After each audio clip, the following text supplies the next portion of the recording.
कोशिश करने वाला दरअंदाज भी मारा गया है। बताया जा रहा है कि दरअंदाज ने हिंदुस्तानी हुदूद में दरअंदाजी करने की कोशिश की थी।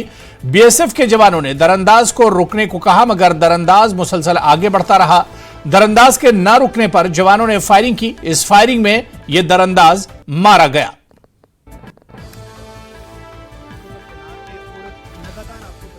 हम इस समय उसी जगह पे मौजूद हैं। यहाँ बीएसएफ को एक बड़ी कामयाबी हाथ लगी है। बीएसएफ ने बीती रात एक पाकिस्तानिया घुसपैठिया जो इस पार घुसपैठ की फिराक में था, बीएसएफ ने उसको मार गिराया है। और ये वही इलाका है, आप देख सकते हैं, ये वही तारबंदी का इलाका है, ये वही भारतीय अंतर्राष्ट्रीय सीमा का इलाका है। यहाँ बीएसएफ के अलर्ट जवानों द्वारा बीती रात एक हरकत जो है वो बॉर्डर पर देखी गई, संदिग्ध हरकत देखी गई, जिसके बाद अलर्ट जवानों द्वारा एक वहाँ व्यक्ति को देखा गया। जब उसको घुसपैठियों को ललकारा, रुकने को कहा, लेकिन वो रुका नहीं, तारबंदी के पास आता गया उस अलर्ट जवानों द्वारा, फिर उसको मार गिराया गया। और ये मैं आपको ये बताता चलूँ, इस पार पाकिस्तान के शकरगढ़ का वो बदनाम इलाका है जो हमेशा इस फिराक में रहते हैं। वहाँ बैठे घुसपैठी इसी फिराक में रहते हैं कि वो घुसपैठ कर सके। और इस इलाके की अगर बात की जाए तो लगातार कई दफ़ा पाकिस्तान की तरफ से घुसपैठ की जो कोशिश है वो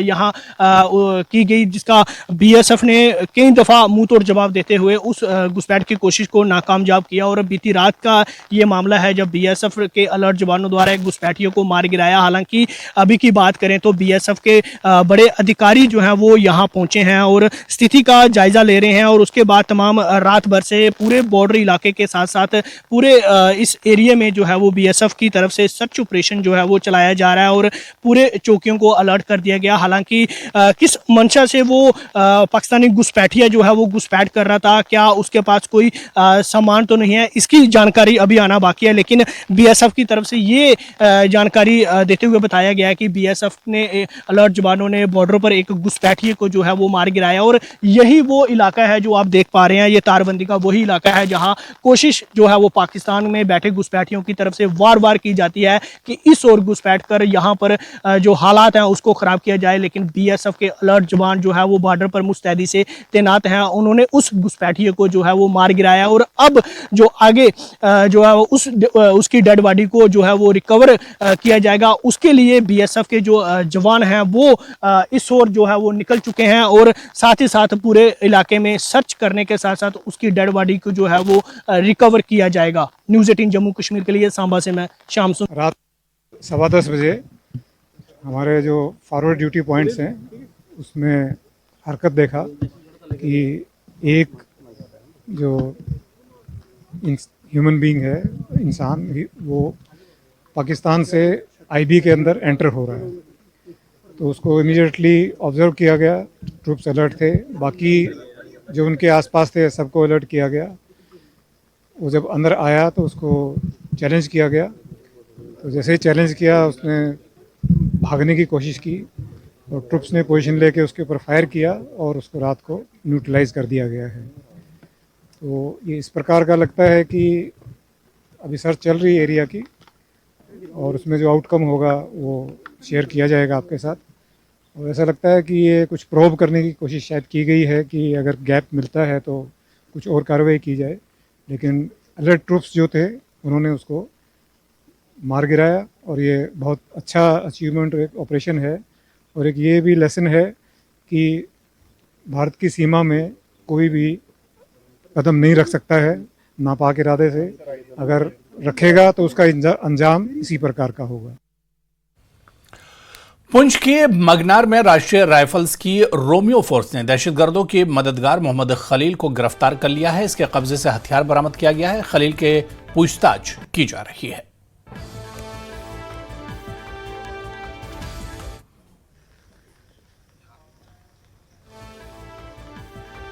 पुंछ जिले में 3 दिन पहले सुरक्षा बलों को एक बड़ी कामयाबी मिली जब सुरक्षा बलों ने पुंछ के गांव मंगनाड़ में एक तलाशी अभियान के दौरान एक ओजीडब्ल्यू को पकड़ा जो ओजीडब्ल्यू हिजबुल मुजाहिदीन के लिए काम कर रहा था और कश्मीर का रहने वाला है, कश्मीर के बांडीपुरा इलाके का रहने वाला है ये, जिसका नाम अब्दुल खालिक लोन है। और वो यहाँ पर जो है कुछ असाइनमेंट लेने के लिए आया था, क्योंकि जिस तरह की सूचनाएं मिल रही हैं कि नियंत्रण रेखा के उस पार से कुछ हथियारों की खेप आने वाली थी, जिसको लेने के लिए वो बांडीपुरा से पुंछ पहुंचा था। लेकिन मंगनाड़ में कुछ संदिग्ध हरकत को देखते हुए सुरक्षा बलों की तरफ से से लगातार तलाशी अभियान चलाया जा रहा था, जिस दौरान तलाशी अभियान के दौरान इन्होंने इस अब्दुल खालिक को जो है दबोचा और उसके पास से एक पिस्टल, 2 मैगजीन और कुछ राउंड मिले और साथ ही उसके मोबाइल में पाकिस्तानी सिम और कई पाकिस्तानी व्हाट्सएप नंबर थे, जिसके बाद पूछताछ में उससे खुलासा किया कि वो OGW की तरफ पर काम करता है। और कल ही उसको जो है पुंछ के सेशन कोर्ट में पेश किया गया, जहां से उसको 10 दिन की न्यायिक हिरासत में भेज दिया गया, जहां पर पुलिस रिमांड पर भेज दिया गया है और पुलिस अभी उससे पूछताछ कर रही है। ये एक बड़ी कामयाबी है, क्योंकि ये जो इलाका है पुंछ का, ये नियंत्रण रेखा से सटा हुआ इलाका और यहाँ पर आए दिन जो है पाकिस्तान की तरफ से आतंकियों को घुसपैठ कराई जाती है, हथियार इस पार भेजे जाते हैं और बड़ी संख्या में जो OGW नेटवर्क है वो सक्रिय है, क्योंकि पिछले 2-3 साल से पुंछ और राजौरी में काफ़ी जो है आतंकी घटनाएं हो रही हैं और आतंकियों की मौजूदगी है, जिसको लेकर सुरक्षा बल लगातार यहाँ पर अपने काम को अंजाम दे रहे हैं। और उसी कड़ी में ये एक बड़ी सफलता जो है सुरक्षा बलों को मिली है, जो एक OGW हाथ लगा है और उससे पूछताछ में अब काफ़ी खुलासा होने वाला है, क्योंकि मंगनार जो है वो नियंत्रण रेखा से कुछ ही दूरी का इलाका है और यहाँ पर आए दिन जो है आतंकियों की हरकत की जो है मौजूदगी जो है यहाँ पर सूचनाएं मिलती थी और सूचनाओं को लेकर लगातार सुरक्षा बल जो है इस इलाके को खंगाल रहे थे। आपको बता दें कि पुंछ जिले के अंदर पहले से ही OGW नेटवर्क सक्रिय है और कश्मीर के साथ जो है जुड़ा होना और कश्मीर से हिजबुल मुजाहिदीन के एक OGW का पुंछ में पकड़े जाना जो है एक बड़ी बात है और आने वाले दिनों में सुरक्षा बलों को बड़ी सफलता मिलने की संभावना है, क्योंकि सुरक्षा बल लगातार इन इलाकों में जो है तलाशी अभियान चला रहे हैं। क्योंकि देखा गया है कि आने वाले दिनों में 15 अगस्त का त्यौहार आने वाला है और पुंछ के श्री बूढ़ा अमरनाथ यात्रा शुरू होने वाली है और खास करके जो नियंत्रण रेखा से सटे इलाके हैं वहाँ पर काफ़ी जो है चौकसी बरती जा रही है, आए दिन गश्त लगाई जा रही है, तलाशी अभियान चलाए जा रहे हैं और कहीं ना कहीं जो है विशेष नाके लगाए जा रहे हैं। और ये देखा जा रहा है कि पाकिस्तान की तरफ से जहां आतंकियों की घुसपैठ करवाई जा रही है, वहीं पाकिस्तान की तरफ से ड्रोन से लगातार हथियार और जो है नशीली वस्तुएं यहाँ पर भेजी जाती हैं। और ये जो अभी तक जानकारी जो मिली है कि ये जो OGW है ये भी पाकिस्तान की तरफ से नियंत्रण रेखा के उस पार से आने वाली हथियारों की खेप को लेने आया था, जिसको लेकर इसे कश्मीर जाना था, लेकिन सुरक्षा बलों की चौकसी ने जो है इसे दर दबोचा है और ये जो है अभी सुरक्षा बलों के हाथ चढ़ा है और अभी 10 दिन तक ये पुलिस की रिमांड में रहेगा। पुलिस लगातार इससे पूछताछ कर रही है, क्योंकि और जो है जो नेटवर्क है OGW नेटवर्क को खंगाला जाए और जो बाकी आतंकी हैं जिले में मौजूद हैं कहीं ना कहीं उनका कोई सुराग मिल सके, क्योंकि आतंकी जो हैं पिछले 2 सालों में कई घटनाएं अंजाम दे चुके हैं, जहां पर आतंकियों द्वारा सेना के वाहनों पर हमला किए गए हैं और आए दिन जो है कहीं कभी किसी गांव में कभी किसी गांव में आतंकी देखने जाने की सूचनाएं भी मिलती हैं। और इस प्रकार जो है बांडीपुरा के रहने वाले इस अब्दुल खालिक लोन का पकड़ा जाना जो है एक बड़ी सफलता है और देखना यह है कि अब आगे जो है इससे क्या कुछ निकलता है, क्योंकि 3 दिन पहले इसको पकड़ा गया, लेकिन कल ही जो है इसके खिलाफ FIR लगाई और इसको कोर्ट में पेश किया गया और अब इससे पूछताछ जारी है ताकि और जो है बात निकल कर आए इसके साथ और कौन कौन लोग हैं जो यहाँ शामिल हैं। Munish Sharma, news network, Poonch. NC leader और साबिक MLC शेख बशीर अहमद ने जम्मू कश्मीर में आइंदा असम्बली इंतखाबात के मामले पर सस्पेंस बरकरार रखने के लिए इलेक्शन कमीशन ऑफ इंडिया पर तनकीद की है। NC लीडर ने कहा कि ऐसा इसलिए किया गया क्योंकि इलेक्शन कमीशन जम्मू कश्मीर में इंतखाबात कराने में संजीदा नहीं है। ये जो लेटर है ये तो एक रूटीन लेटर है, ये कोई इसमें कोई ख़ास बात तो नज़र नहीं आई, लेकिन एक बात है कि जिन स्टेटों के चुनाव की डेट नज़दीक आ गई है उसमें ज़िक्र है कि इन स्टेटों के चुनाव जो हैं वो ड्यू हैं। वो एक लास्ट लाइन जो है वो ये है कि जम्मू कश्मीर यूटी का नियर फ्यूचर में ड्यू है। ये बड़ा एक जो जुमला है कि ये नियर फ्यूचर वाला जो इनका स्टेटमेंट है उसमें कि इसका मतलब है कि हैं या नहीं है, नियर फ्यूचर में ये नहीं बताया है। सुप्रीम कोर्ट ने कहा है कि सितंबर से पहले आखिरी सितंबर तक चुनाव कराए जाने चाहिए। जम्मू कश्मीर के लोग भी बड़ी बेसब्री से चुनाव का इंतज़ार कर रहे हैं और अगर वो कहते उसमें ये लिखते कि जम्मू कश्मीर के भी चुनाव ड्यू हैं तो उनको भी कराने चाहिए, मगर वो सिर्फ लिखा है कि नियर फ्यूचर में। तो ये जम्मू कश्मीर के बारे में जो आप कह रहे हैं तो आपको लगता है कि ये एक शक पैदा करता है? बिल्कुल शक पैदा करता है और मेरे जहन में तब तक शक है जब तक election commission of India formally notification ना इशू करे कि भाई ये डेट हैं, शेड्यूल बन के आएगा, हम समझेंगे चुनाव हो रहे हैं। नहीं तो ये ड्रामा कर रहे हैं और समझ नहीं आ रहा है ड्रामा क्यों कर रहे हैं। हाँ, जम्मू कश्मीर के चुनाव 5 सालों से ड्यू हैं। जम्मू कश्मीर में डेमोक्रेसी कैजुअल्टी है, इंतज़ार कर रहे हैं लोग, बेबस हैं, कोई सुनने नहीं वाला है, इंतज़ार कर रहे हैं और उम्मीद है कि होने चाहिए चुनाव। जो आपने कहा कि शक पैदा हो रहा है, लेकिन इलेक्शन कमीशन, जब बीजेपी वालों से हम पहले बात करते हैं, वो कहते हैं कि नेशनल कॉन्फ्रेंस, कांग्रेस, पीडीपी, ये लोग क्यों प्राइम मिनिस्टर की बात पे विश्वास नहीं कर रहे हैं, होम मिनिस्टर की बात पे विश्वास नहीं कर रहे? क्या इनको प्राइम मिनिस्टर जो सबसे बड़ा इंस्टीट्यूशन है उनकी बात है, वो कह रहे हैं कि इलेक्शन, और फिर सुप्रीम कोर्ट की भी डायरेक्शन है, तो आपको उन पे भी विश्वास करना है? किस बात पे विश्वास करें? प्राइम मिनिस्टर तो लाल किले के ऊपर जाके झूठ बोलता है। लाल किले पे जाके कहा 5 साल पहले चुनाव कराएंगे, 5 साल हो गए, तो किस पर भरोसा करें? भरोसा करते थे लोग, अब भरोसा हो नहीं रहा है, क्योंकि उनकी किसी बात पे भरोसा हो नहीं रहा है। जब तक election commission of India schedule issue नहीं करेगा, कोई भरोसा नहीं होगा।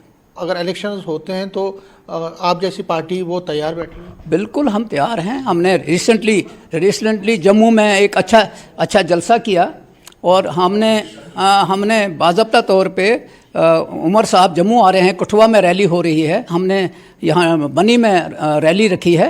हम बिल्कुल तैयार हैं, क्योंकि हम 5 साल से इंतज़ार कर रहे हैं कि जम्मू कश्मीर के अंदर इलेक्शन हो। ये कोई हमारे लिए नई बात नहीं है, लेकिन इनकी नीयत पे इसलिए शक हो रहा है कि ये इसमें खुल के बात नहीं कर रहे हैं।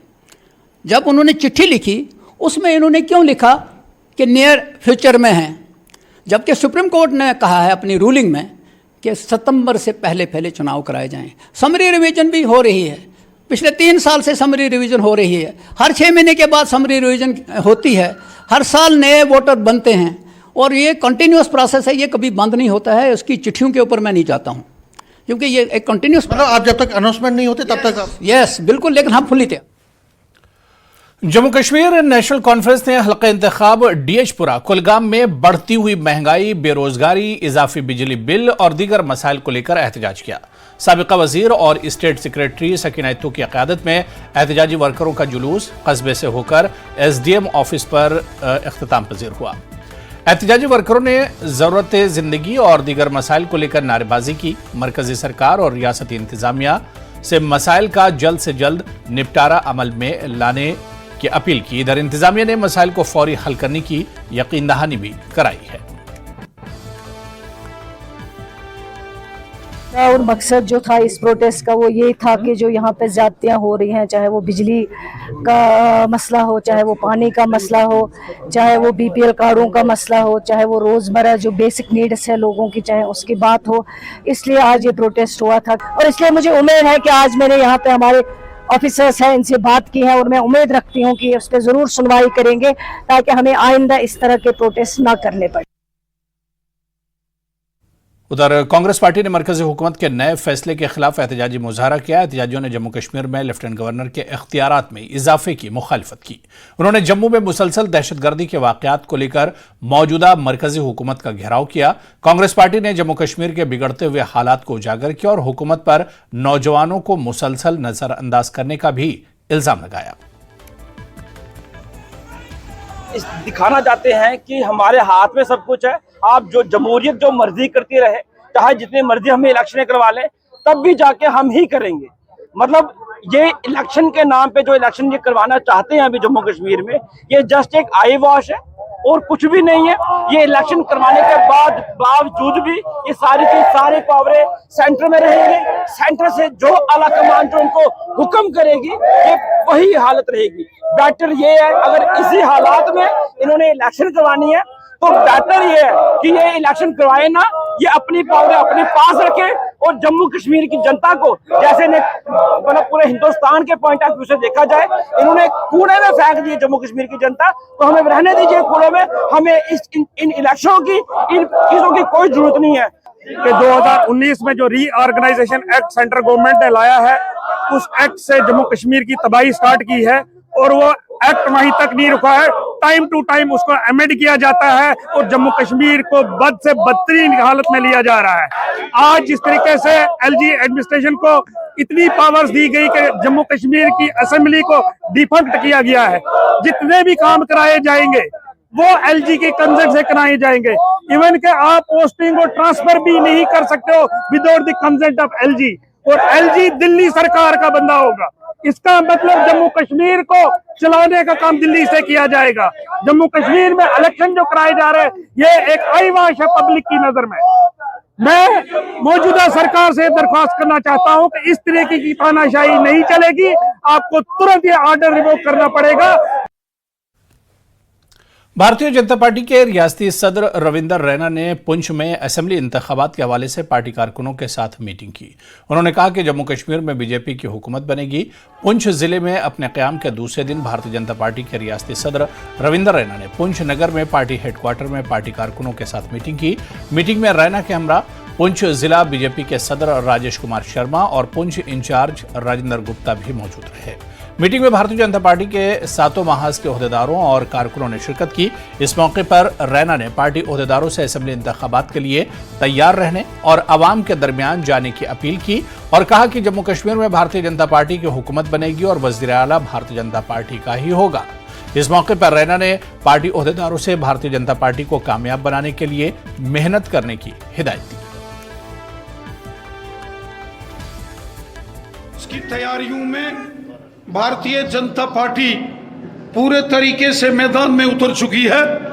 पार्लियामेंट के इलेक्शन में जबरदस्त जीत के बाद अब भारतीय जनता पार्टी ने असेंबली इलेक्शंस की तैयारियां पूरे जम्मू कश्मीर में शुरू कर दी हैं। भारतीय जनता पार्टी को पार्लियामेंट के इलेक्शन में शानदार जीत हासिल हुई है। लगातार तीसरी बार मुल्क में मोदी साहब की हुकूमत बनी है और जम्मू कश्मीर में भी बीजेपी की शानदार जीत हुई है। हम 2024 में असेंबली इलेक्शंस की तैयारियों के सिलसिले में पूरे जम्मू कश्मीर में अपने वर्कर्स के साथ मुलाकात करके इलेक्शन की स्ट्रेटजीज, उसकी सारी रणनीति बना रहे हैं। जम्मू कश्मीर से दफा 370 और 35A को हटाए जाने के 5 साल मुकम्मल हो चुके हैं। इस मौके पर भारतीय जनता पार्टी 5 अगस्त को आरएसपुरा में एक बड़ी रैली का इनेकाद करने जा रही है। रैली में बीजेपी के मरकजी वजीर और जम्मू कश्मीर के इंचार्ज जी कृष्ण रेड्डी समेत पार्टी के बड़े लीडर शिरकत करेंगे। आरएसपुरा कस्बे के बाना सिंह मैदान में मुनक्किद होने वाली इस मेगा रैली को कामयाब बनाने के लिए भारतीय जनता पार्टी की जानिब से तैयारियों को हतमी शक्ल दी जा रही है। भारतीय जनता पार्टी के रियासती जनरल सेक्रेटरी विबोध गुप्ता की क़यादत में पार्टी के सीनियर लीडर बाना सिंह मैदान पहुंचे और महारैली की तैयारियों के सिलसिले में ग्राउंड का मुआयना किया। इस मौके पर भारतीय जनता पार्टी के रियासती जनरल सेक्रेटरी विबोध गुप्ता ने कहा कि रैली में हजारों लोग शिरकत करेंगे। 5 अगस्त 2019 के में वाल्मीकि समाज, गोरखा समाज को भी के साथ इंसाफ हुआ, उनको भी सिटीजनशिप राइट मिले। 5 अगस्त 2019 में के बाद गुज्जर बकरवाल के साथ पहाड़ी कबीले के लोगों के साथ भी उनको उनके राइट्स मिले। यहाँ की बेटियों को भी राइट मिले।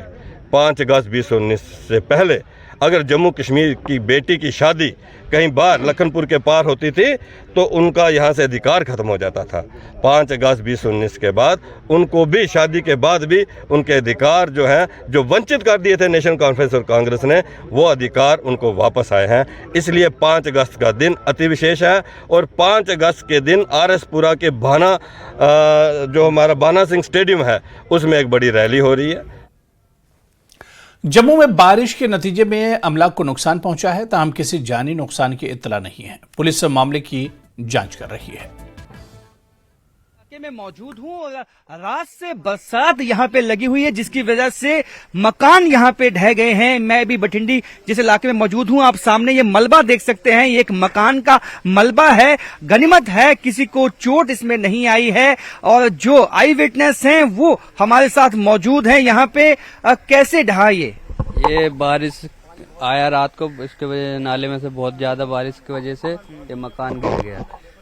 कोई रहता है यहाँ पे? क्या नुकसान? खाली था, नुकसान कुछ नहीं हुआ, बंदे बच गए। कितने बंदे थे बीच में? इधर खाली था मकान अभी तो। अच्छा, ये बंदे रहते तो ये बच गए इधर। अच्छा, ये कहाँ पे थे उस वक्त? ये रात को कमरे में थे। तो कमरे में कैसे फिर जब नीचे ढहा? ये पता लगा बारिश आ रही जोर से आवाज तो ये निकल चुके एकदम से बाहर। अच्छा, पहले जो पोर्शन है वो पहले आगे वाला पोर्शन ढहा, उसके बाद पीछे वाला? हाँ, पहले आगे से गिरा फिर पूरा गिरा।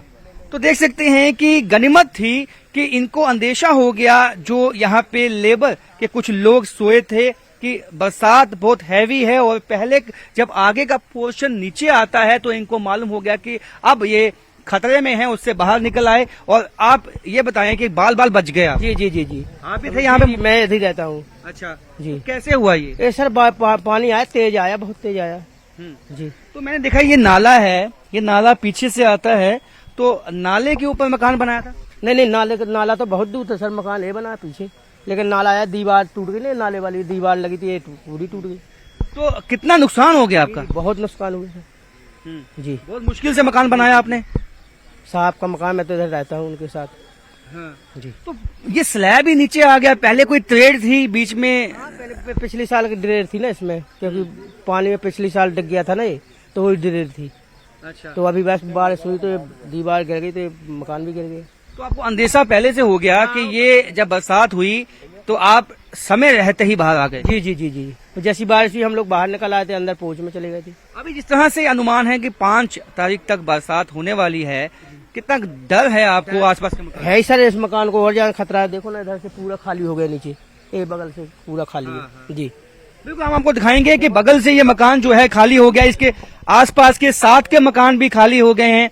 ये देखिए, जो जहां वो खड़े हुए हैं उसके साथ जो नीचे कोई बेस नहीं रहा, यानी कि नीचे से मकान खिसक चुका है। आसपास के जो मकान हैं उनको भी ये खदशा बना हुआ है कि कभी भी कोई नुकसान जो है यहाँ पे हो सकता है, इसीलिए सब लोग जो हैं वो एहतियातन मकान से बाहर आ चुके हैं। और आसपास के जो जिस तरह का आप देखेंगे कि मिट्टी जो है वो कच्ची हो चुकी है बरसात से, और कच्ची होने के चलते ये मिट्टी ढह गई नीचे से, और काफी पानी जो है नीचे से आया, जिसके चलते इनका कहना है कि ये जो एक साइड है मकान की वो ढह गई। उसके बाद इनको खदशा हुआ कि कुछ होने वाला है, तो एकदम से बाहर निकल आए, और उसके बाद समूचा मकान जो है वो ताश के पत्तों की तरह नीचे आ गया।